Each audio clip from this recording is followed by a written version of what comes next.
kalapati lang, wala na akong masabi. Lupit na mga ibon, dalaga niyang kalapati. Siya ay nagkakabilib, taong mapagkumbaba. Kilalang kilala niyo, punong ministro. What's up mga kaamigo? Welcome back to Puno Ministro Law TV. So ngayong araw mga kaamigo ay pinabalik natin sa training si Kokoy. Kasama na naman yung bata natin na si Kulas mga kaamigo. At Sabado at Linggo ang training na to, kaya naman nakakasama si Kulas. Walang pasok sa school. Kaya ngayon mga kaamigo, malalaman na natin kung sila ba ay makakauwi. Kasi tatlo-tatlo na ang bitaw. Kahapon, grupo. Dapat dito, ang pakawala, babae muna, isang grupo ng babae. Pagkatapos, mailang minuto, papakawalan nila yung lalaki. Ganun dapat. Pero ngayon mga kaamigo, senior cut na natin. Tatlo-tatlo agad ang bitaw mga kaamigo para malaman natin kung magiging leader ba yung mga kalapati natin o magiging follower. Mahalaga to mga kaamigo na yung kalapati natin umuwi kahit solo. Solo. Katulad nung huling umuwi natin kahapon ng pangatlo. Yung ibig sabihin, pangatlong uwi, yung una, grupo, sumunod dalawa, sumunod isa. Yung isa na yun mga kaamigo, dito natin malalaman yung pagkakaligaw niya kahapon kung bakit siya na late sa kasamahan niya ng 14 minutes. Okay? So tara mga kaamigo, bisitahin natin yung ating kalangitan dyan sa ating landing board. Dahil kitang-kita na yung ating view dito na sumisikat na yung haring araw. Let's go! Yan ang mga kaamigo, sumisikat na yung haring araw dyan sa ating CCTV. Bago tayo pumanik doon, mga kaamigo. Ayan. Tas mamaya, dyan na naman tayo pupesto. Abang-abang na naman tayo dyan, mga kaamigo. Alam nyo naman na yung ating mga kalapati, halos 35 minutes lang sa pagkaka-release, nandito na yung kalapati natin. Ngayon, sigurado magtatagal yan, mga kaamigo. Kasi, tatlo-tatlo na bitaw hindi na grupo Kumbaga, wala na silang asahan dito, kundi tatlo lang silang lilipad sa Himpapawid kada release, no, mga kaamigo. May pagitan nito na 3 minuto. Kaya tara, akit na tayo at baka akitin pa ng iba. Let's go! Okay, so ayan mga kaamigo. Nandito na tayo sa ating loft at napakaganda ng sikat ng haring araw, mga kaamigo. Sikat na sikat, mga kaamigo. At halos kulay blue na yung kalangitan. Ang ganda, mga kaamigo. Alright? So sa panahon na to mga kaamigo, nag-chat na sa akin sila Kokoy na nandun na sila sa location. Okay? Pahinga lang ng konti yon, tapos magre-release na sila ng mga kalapate. Tatlo-tatlo mga kaamigo. Ito, pampatibay ng kalapate natin to. Matira matibay. Kung sino yung makakauwi ng kumpleto, ayos mga kaamigo, no? Di ba? At siyempre, medyo magtatagal-tagal sila ng konti doon kasi nga merong pagitan na 3 minuto kada bitaw. Alright, so doon tayo sa landing board. Let's go. Okay, so yan, ready na yung trapdoor natin mga kaamigo. Para pagdating ng kalapate, pagpagod, pasok agad. Ganda ng panahon dito ngayon. Ang ganda pati ng view, mga kaamigo. Ayos yung view natin ngayon. At sana maganda rin yung view ng ating pauwian, ano? Maganda rito sa ating loft. Maganda yung view. Kung hindi nga lang dito sa kawayan na to kitang-kita tayo sa malayo agad Dito sa likod na yan. Kaso ayaw ibenta sa akin itong kawayan na to. Binibili ko na yan mga kamigo para lang magkaroon ng magandang view yung kalapati natin sa lugar na yan. Kaso ayaw ibenta ng may-ari Pinaparami yata yan dyan So yan, pag inabutan na isang medyo na bagyo yan, mawawala din, sayang. Pero syempre, kanila yan wala tayong magagawa. Ngayon, pwede naman umiwas yung kalapati natin ng lipad tulad dito at tulad dito. Okay? So abangan natin mga kamigo, nag-release na in 35 minutes. Meron nang darating dito na patatlo-tatlo, dalawa. Baka may isa, meron pa rin umuwi dito. Kaya abangan natin mga kamigo, let's go! So ayan mga kamigo, at hanggang nag-aantay tayo, panoodin muna natin kung saan silang location. Nagbalik sila sa dati kahapon. Kaya naman mga kaamigo, ay mag-aabang na tayo ng ating mga kalapate in a few minutes. Pero matagal-tagal pa naman yon, 35 minutes yung lipad nila kahapon. Ganun din yung hintayin natin sa kanila ngayon. At dahil nga tatlo-tatlo, medyo matatagalan yun. It's either na bumili sila, it's either din na bumagal sila kasi nga wala ng grupo. Okay, tatatlo silang lilipad sa Himpapawid. Kaya panoodin natin. Eto, nandito sila sa location na to. Let's go.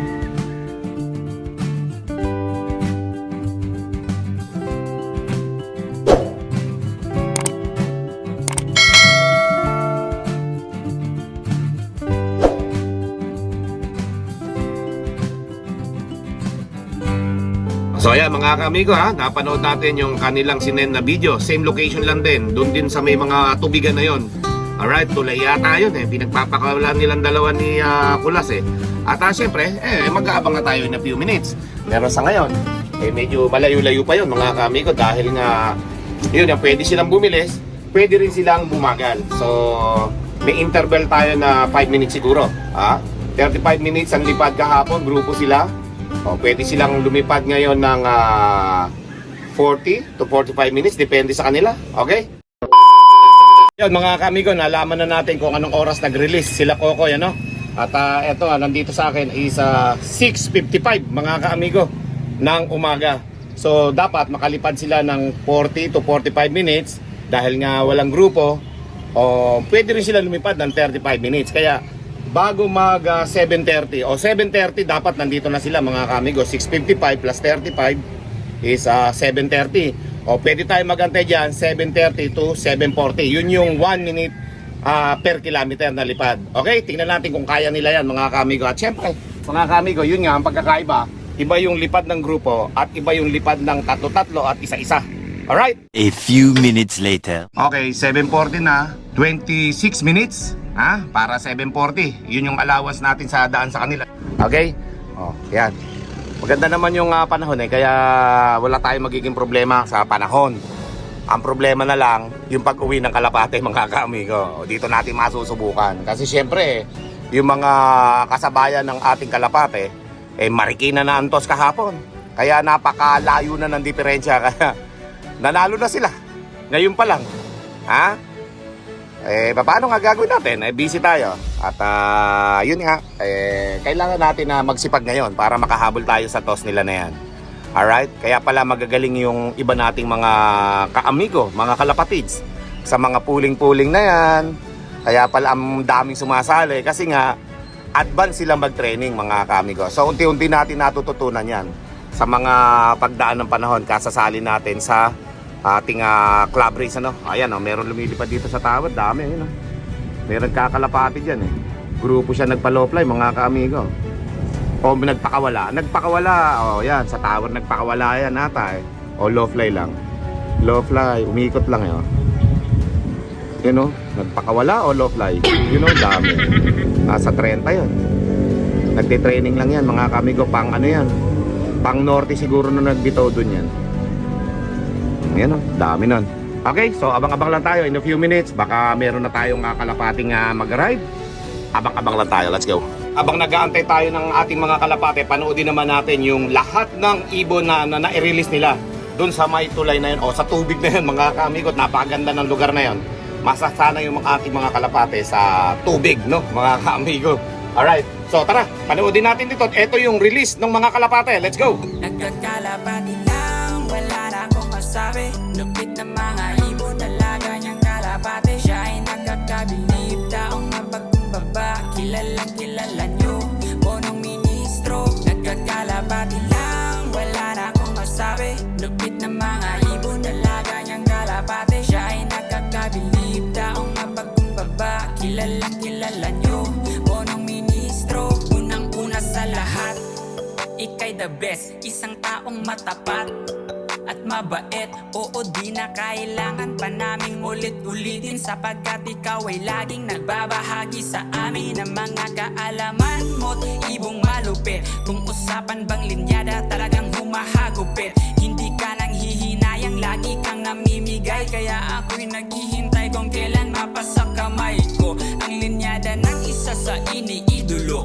4 at gemstone ng punong ministro. Dami mong natutulungan, di maikakaila. Puro high quality birds, nagkaroon na yung wala.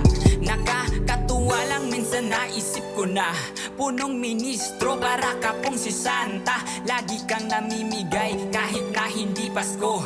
Ganyan po kabait ang punong ministro. Nagkakalapati lang, wala na akong masabi. Lupit ng mga ibon, dalaga niyang kalapate. Siya ay nagkakabilib, taong mapagkumbaba. Kilalang kilala nyo, punong ministro. Nagkakalapati lang, wala na akong masabi. Lupit ng mga ibon, dalaga niyang kalapate. Siya ay nagkakabilib, taong mapagkumbaba. Kilalang kilala nyo, punong ministro.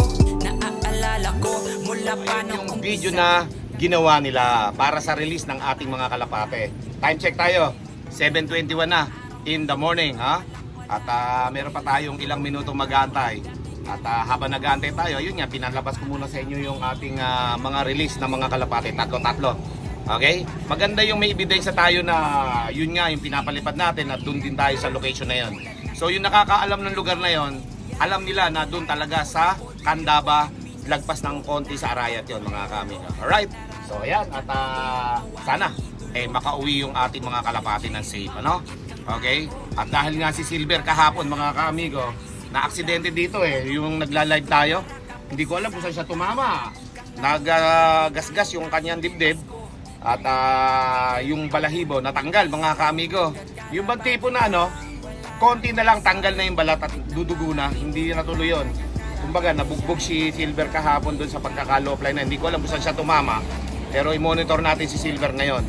Ano siya pangatlo siya sa binitawan. 3 babae, 2 batch, tapos 2 babae si Silver na. Bali pangatlo siya na inirelease, mga kaamigo. Abangan po natin si Silver. Sana makauwi si Silver dito, mga kaamigo. Let's go. Okay, so yan mga kaamigo, time check tayo, 7:30 in the morning na, mga kaamigo. Anytime kung mabilis yung kalapati natin ay uuwi. Ayan mga kaamigo, meron isang dumadating Yun o. Sik! Sa amin ka ba? Ang liit nung kalapati na yun, Sik! Sa amin ka ba? Ayun, tumukod doon, mga kaamigo. YB yata yun, Kay Kulas. Kay Kulas yata yun, mga kaamigo. Yun, Ayun, dumapo sa may bahay nila Kulas. Isang maliit na ibon ang dumapo doon kay Kulas. Ha? Pinakawalan ni Kulas yung kalapati niya Pagka kay Kulas yung maliit na ibon na checkered na yon, kay Kulas yun, mabilis yung ibon ni Kulas. Ha? Habang nag-aantay tayo, pwede kasing dumating sa oras nato yun, mga kaamigo. 1 minute per kilometer. Ha? Dahil nga tatlo-tatlo ang bitaw, mga kaamigo, hindi tayo nakakasigurado kung uuwi sila ng 1 minute per kilometer. Okay? Ayan, tingnan natin. Dito magkakasubukan, mga kaamigo. Medyo malayo-layo na rin kasi yun. 35 kilometer air distance, mga kaamigo, sa mga solo-solong uuwi. Kung kahapon, nasanay sila, 15 agad, bagong baba dito yung mga kalapati natin, sama-sama sila. Ngayon, mga kaamigo, tatlo-tatlo.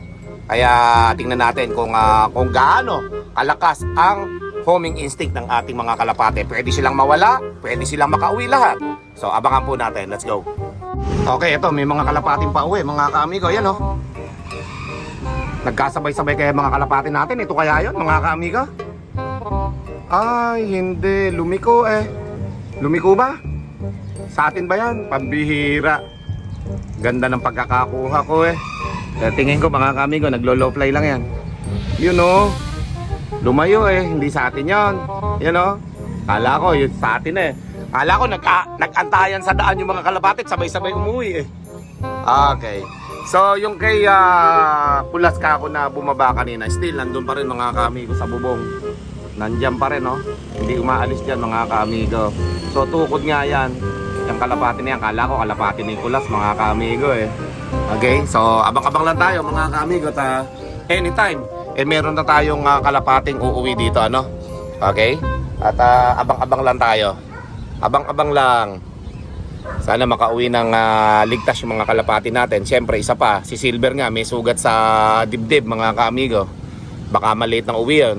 Pwede rin siyang maging mabilis. So, tingnan natin, mga kaamigo At napakahirap mag-training talaga. Puyat pagod, naman nagtotos.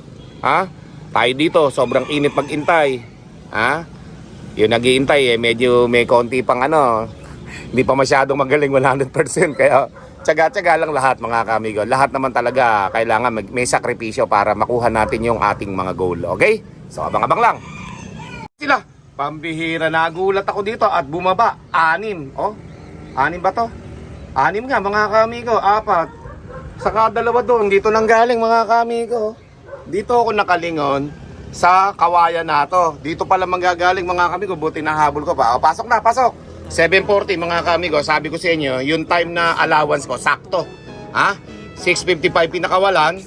Ayan. 45 minutes nilang nakuha. May allowance. At yun nga, solo-solo sila Suk. Pagdating, papasukin, mga kaamigo. Suk.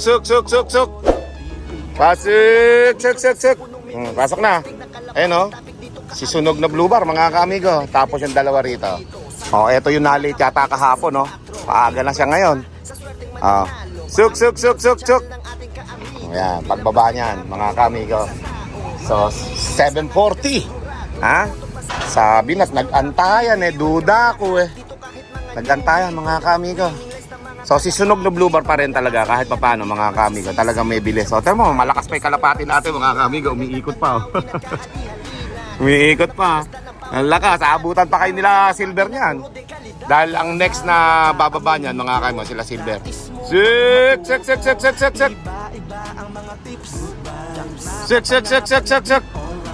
Ayan, mga kamigo. Sik.